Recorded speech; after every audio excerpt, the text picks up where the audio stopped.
I'm very happy to be here because it's my first FOSDEM, so it's a really nice one. And I also would like to thank Surzi for the whole organization of the dev room. So I will talk about how to build an automatic refactoring and migration tool. But first, who I am. So I'm a software engineer, basically, and I work in a consulting company, and I will talk about that just after. And I'm very passionate about code quality and maintainability issues. And I've been working on such toolkit for 4 years now. So first, in my company, so it's a consulting company, we have a lot of modernization projects in the finance sector. So modernization, why? First, because of technical debt. And also obsolescence. It's not because your design was fine at some point, your technology was trendy 4 years ago, that now it's still the case. So you might end up with project completely not in phase with what you want to build. And also for very old code bases, legacy. So for every code base, at some point, you will need to modernize it. But it's difficult, they are difficult projects. So if we take the financial sector, usually it's a really huge application, more than 1 billion of lines of code. And such projects, because you have a lot of actors, a lot of lines of code, but also a turnover, lack of documentation, lot of different languages, you end up with really costly and long projects. 10 billion at least, usually, and 3-4 years. So it's really hard, and usually it's a real struggle for those companies to modernize their application. And for instance, in production, today we have like 3,000 billion of lines of code running, and just for COBOL, it's 200 billion of line of code running. And COBOL, it's not that new, so it's code that you need to modernize one day. So it's a real issue, and developers are not equipped enough today. So we have to do something. And on modernization project, so we're starving for automation. So quickly first, because I think if you stayed the whole day long here, you know code is beautiful data, so I will be quick on the first part. Then I will present you how we transform the code or engine behind. And to finish, I will focus on the refactoring. So first, code as data. So you know, first of all, when you see code, you can relate to text. You have a structure you can relate on. Yes, you have block, you have piece, and the main difference between code and text, it's you have a relationship between strong relationship between the entities of code. And what I find the most interesting in code, you have a duality, because the code can be seen as a programmer, so it's text. By reading it, you can understand what it's doing, what is the purpose of it. So here it's a poker game. And after you have the view as a machine. You don't care about the goal of the program, you just need to execute the instruction. And also, if you have different languages, and you have very strong differences between the languages. So for instance, here, the same example in Java and Python, the goal is just to read a file, but it's 8 lines for Java and just 1 line on Python. So what is the relevant information on that? It will also depend on what is your goal. For instance, in migration, you want to keep all the information. But if you just want to extract the business logic behind, you don't care about all the line. Still on the data cleaning, you can ask this question, what is relevant or not? For instance, generated code, technical frameworks. Is it useful for my use case? Do I need to mine this data, or can I forget about it? Also, the comments and the name. They are a very good source of information, but what if the comments are totally obsolete? What if the names are completely wrong? It can be an issue. And you have useful code versus meaningless code. So by that, useful code is the core algorithm of a program, and meaningless code is just the stuff around to make it work. So it's not a trivial task, and it will really depend on your objective. As always in data mining, you have to really know what you want to achieve to choose what will be the model, what are the interesting data. So cleaning data, process it. So the global process, you take code, you reverse it, and you have a model. And depending on your use cases, you will have a different model. So I think you have to date with a lot of application on that. So first you have what I call the formal approach.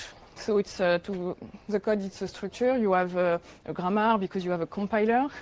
So you have just one way, one correct way to write things.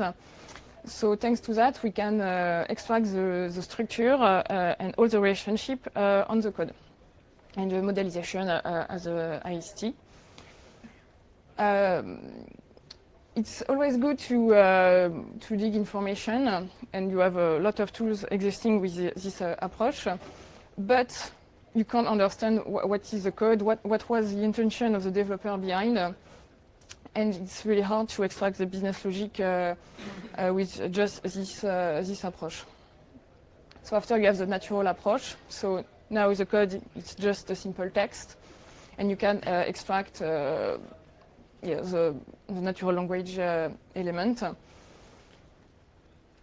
But even if you're able to extract the business logic behind, you still have a lot of ambiguities that are hard to resolve. Also, you have an infinite vocabulary. We all know as a developer, we all have different personal convention to name variables. Sometimes it's for the same word, you can have the shortened version, the long version. So at the end, you have an infinite vocabulary, and especially in the financial sector, but not just this sector, usually you have a lot of applications in different languages interacting with each other. So you have to take care of that. And also sometimes it's not even understandable by a human. So how you make the computer understand it. So after we have the hybrid approach, so it's a bottom-up process. You extract the structure first, and then you consolidate the meaning by adding, by understanding the code. So if you understand what a method is doing and what another class is doing, if one is calling the other, you can have a high level of comprehension, of understanding. So we are all here today, so we know that it's still a young, yes, it's still a young on this field, and you have a lot of application, but we still need to create new algorithm to treat code well. So what we do in my company, it's modernization. So it's refactoring and translation, basically. So based on that, what we wanted to have as a model is the most important. It's to have the link between the entities of the code. Because if you want to refactor a method, you need to change everywhere where it's called.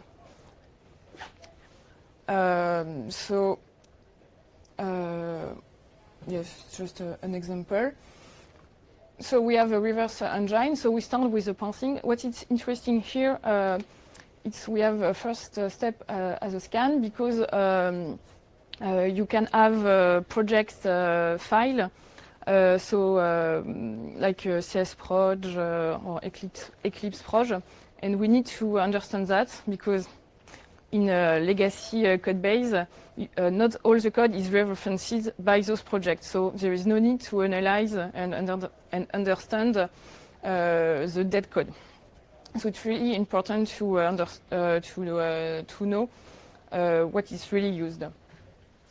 And we have some because yes, I forgot to mention that our model, it's language agnostic. It's because we do a lot of different projects. We have a lot of different languages. So it was really important for us to have a representation for all the different languages, to avoid rewrite all our engines for each language.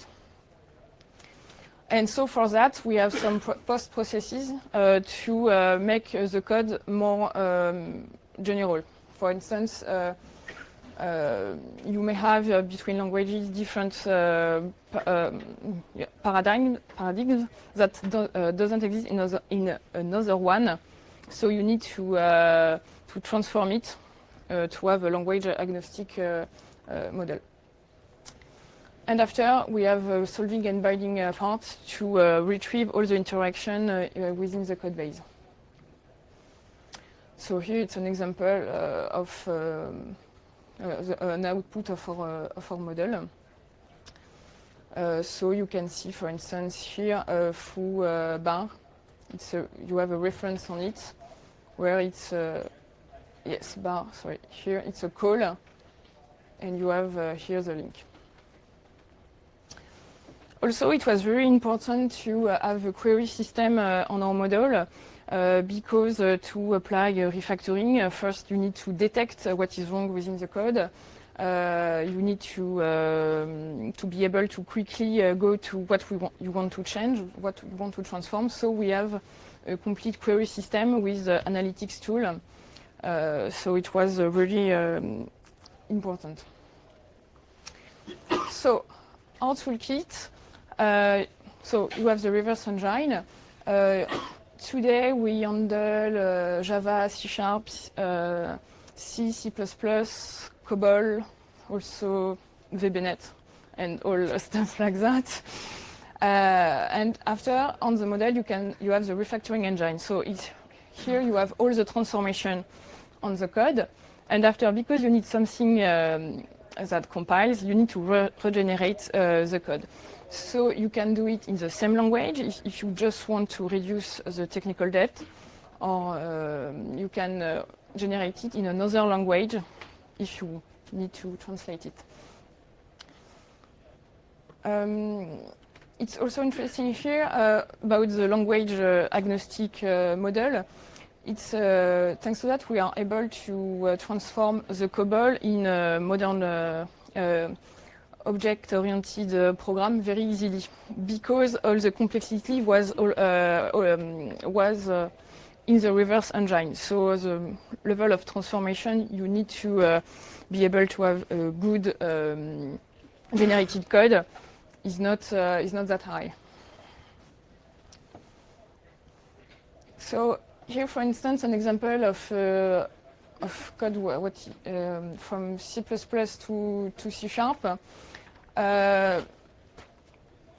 So, for instance, here you have some pointers that have been translated. What is also interesting if here you have a change of a dependency. For instance, here you have compare no case, and it was translated by to upper compare to. So that kind of thing, it was at the beginning, it was just translated by compare no case, like that, but it was not available in C#, so it was not compiling. And we added a rule. When you see this method, in fact, in C#, you have to translate it into a pair compare to chain of calls. So what we do in project, at first you have a lot of, for all the dependency, at first it's not compiling at all, and you have a lot of error because of that. So it's a mix of done manually, and when you can add rule like that, you can translate it. And I will focus on the refactoring because first it's very important, the refactoring. You can't do any modernization project without refactoring, and if it's done manually, it's a waste of time, and you had some defects in your code. And this is our first version of Engine, and we were dreaming about a magic refactoring engine with an automatic detector using machine learning to be able to detect all the code smell, what can be done differently, and automatically refactor everything and have a clean code base at the end. But in fact, our clients were not very happy with that because for them it was not possible. They wanted to have a choice of what they wanted to refactor. They wanted to refactor the way they were used to it. So it was not working at all, and we had some failed project because of that. In fact, even if the code was compiling at the end, the client was not happy. So what we learned from that, it was really important to let the client have the control. To have a catalog of refactoring, but the clients can personalize them. And also, sometimes some clients, they have very specific needs, and it's just specific to the company or the team, so you don't have a generic refactoring for that. So they need to be able to create their own refactoring. And also, no big bang is crucial application, and usually it's 3-4 years, and you can't do it one time, and also because you don't transform the code without unit test, and usually they don't have unit test. So they really need to keep the control and do refactoring class by class and so on. But they still wanted to have the possibility to industrialize something. If they wanted to change, for instance, a dependency, the first one time they need to change the dependency, they can create a refactoring for this dependency and then apply it to all the code base.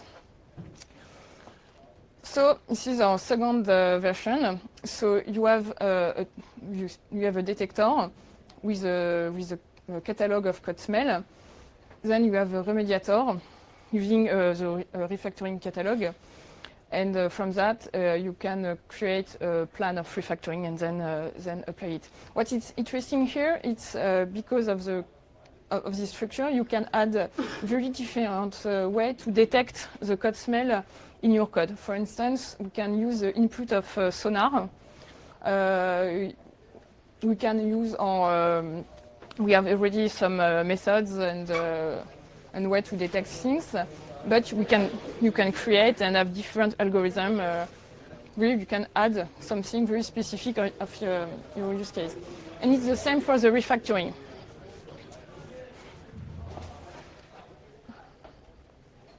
And yes, also it's an iterative process because sometimes when you refactor something, you create other defects. So now we have a loop for that. And it was a shame for us, but when we started this project, it was 6 years ago, we wanted to put machine learning everywhere. But in fact, because of the constraints I said before, it was really hard to implement, and also because of some specificities of the banking sector. First, each time we add a client project, it was like 3 months, something like that, just to be able to see the code. A lot of DNA to sign. It was really, very hard. Imagine if you have to gather all the code of the company to train a data model. I think it will need at least 3 or 4 years. Also, yes, no revision history access, sometimes because the code is too old, or sometimes because it's just too difficult as an external provider to get this kind of information. So it was not possible to see the evolution of the code base to learn from that. So after we thought, okay, but you have a lot of code online, so why can't you use it to learn our model? But in fact, there is a real difference between the code you can find online on GitHub and the code in such industry. You have big company patterns that you can't find really easily, and at the end you will end up with a bias.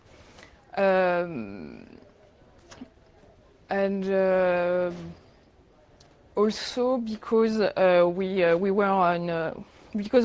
are in modernization project, you have to imagine they are the worst code base that you can you can see. The legacy is really huge, and you really have to change everything. So you have nothing within the code base that you want to keep like this. This kind of project, you have always to change the architecture, and you can't do that automatically. So you have to always mix the both aspects, and especially on legacy code, nobody agrees on what is good, what it is to keep. So in fact, it's really hard to just to train a model on that. So that's why we implemented first a lot of algorithm and heuristic not using machine learning because of this constraints. But now, because we have we have an engine like this with all the different modules very separate. It's now possible for some small use case use machine learning, and today it's our current state. So we created this so our clients could be happy because we do a lot of projects and they are successful. But now we want to go further, and I hope to see in a few years a lot of different engines using machine learning. So in conclusion, if you want to start with the sector, don't start with financial ones.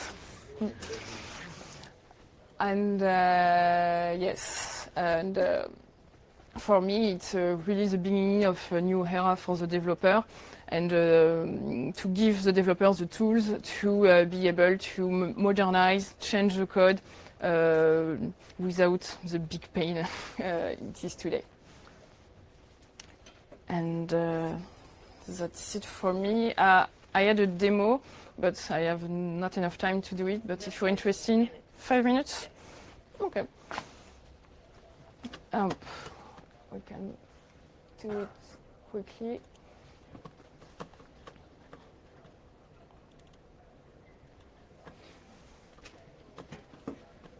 So it's a video because I don't want the demo to crash.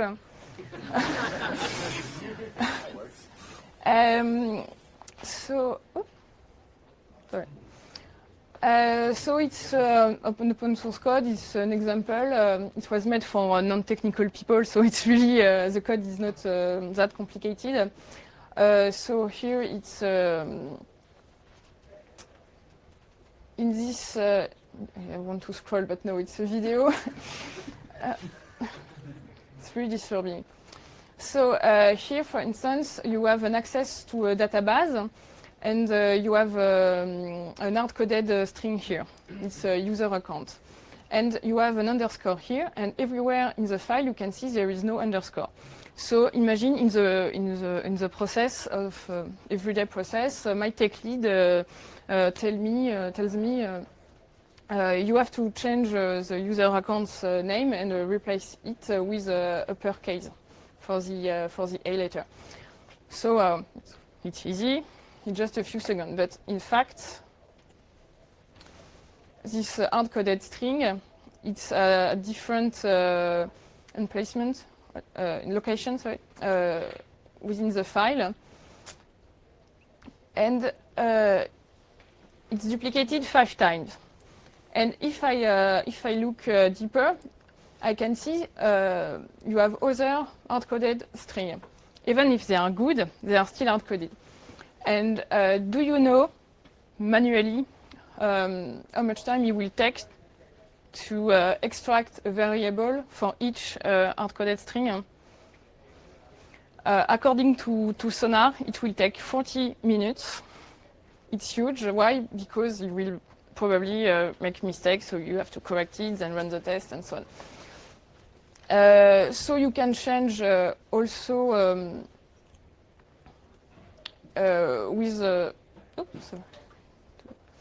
with your editor, you can use refactoring tool, but you will have to do the refactoring 5 times. For each time, you have a different duplicated string. So we launch our refactoring engine. So the first step is the reverse. And after, the refactoring engine. And in fact, it's not just launched on the file, but on all the code base. So across the code base, you have 1,600 detected smells that need to be corrected. So then the refactoring is applied. Second iteration of the tool. And by doing the refactoring, we added some duplicated data code smells. So we merge them in a second step.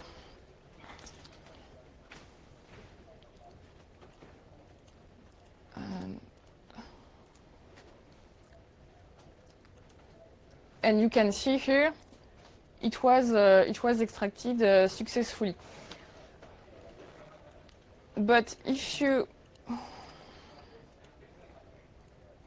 you see the changelog, in fact, you applied all the change on all the code base.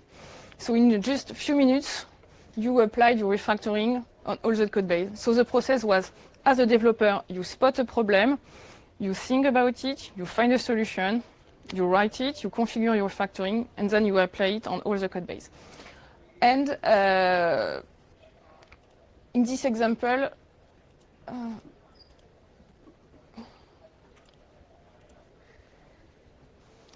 the name is not really meaningful. So after, we have policies that you can configure, for instance, to try to guess a name for the variable, or other policies you can have, for instance, extract only the hard-coded string that are duplicated more than 2 or 3 times with a minimum of 3 characters.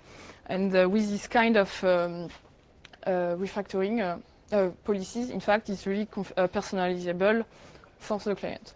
So this example is really easy, but we also have refactoring, for instance, to split huge methods, like more than 300 of lines of code, to extract bits and make new methods. And what we have, what is interesting, in Java, for instance, in C#, on synchronized block, always check that you have a static before, and stuff like that.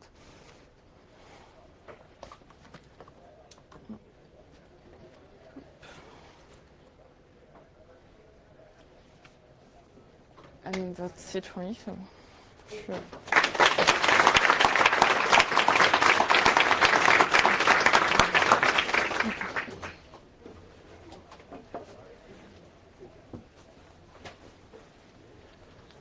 Yes.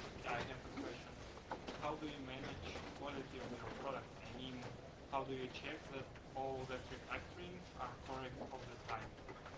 Yeah, this is a good question. Repeat the question. Oh, yes. So how do we ensure the quality of the product over time?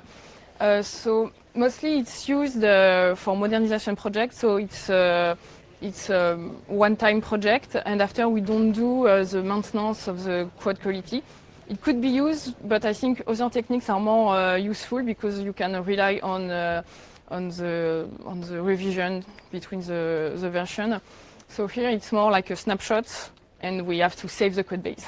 So after we can help our clients to find good solutions to ensure the quality over time, but mostly it's tooling and also to change their internal process. Yes. I assume you can't really talk about specific projects, but can you give some more examples of cases where the one-size-fits-all translation failed or clients Yes. didn't like about that approach? So to give example about yes, yeah, to give example about project. For instance, the C++ to C# example I showed you, it was 600 billions of C++ codes, no unit tests, and it was migrated in 6 months, and it was both our team using the tool and their team to create unit tests, integration tests, and so on. And I think we reached 60% of automation for the translation. And because you can automate tedious and monotonous translation task, after the developer can really focus on what is tricky. So is it okay, or do you want more example?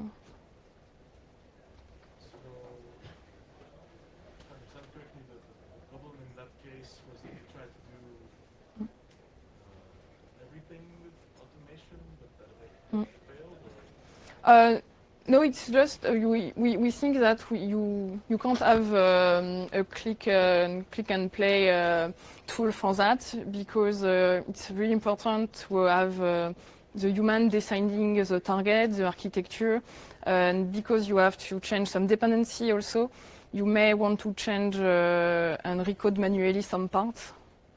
And also sometimes it's just really difficult, especially for C++. If you have optimization relying on pointers, it might be difficult to automatically migrate it. So for that, we prefer to let the human do.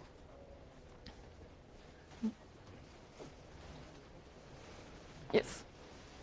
A general question on ML software. Do you find running machine learning on that code base better, or code changes, git, commit? Which one? Do you have any insights on which approach is much better? Sorry, I'm not sure to get the question. No, one approach is running machine learning on an entire Yeah. code base, or another approach is running machine learning on the commit changes. Yes. So, do you have any insights like which approach is better? Or Yes, so what is better between machine learning on a whole code base or based on the revision? I think there is no one better than the other. It's just depending on your use cases. I think over time it's better to ensure the quality and to improve the quality of a code base. But on the whole code base, I think it's more for use case, or in fact like for us, or you need to really save the code base and you don't have a good history, and all the change that can have in the few years, they might not be quality commits because they are just here to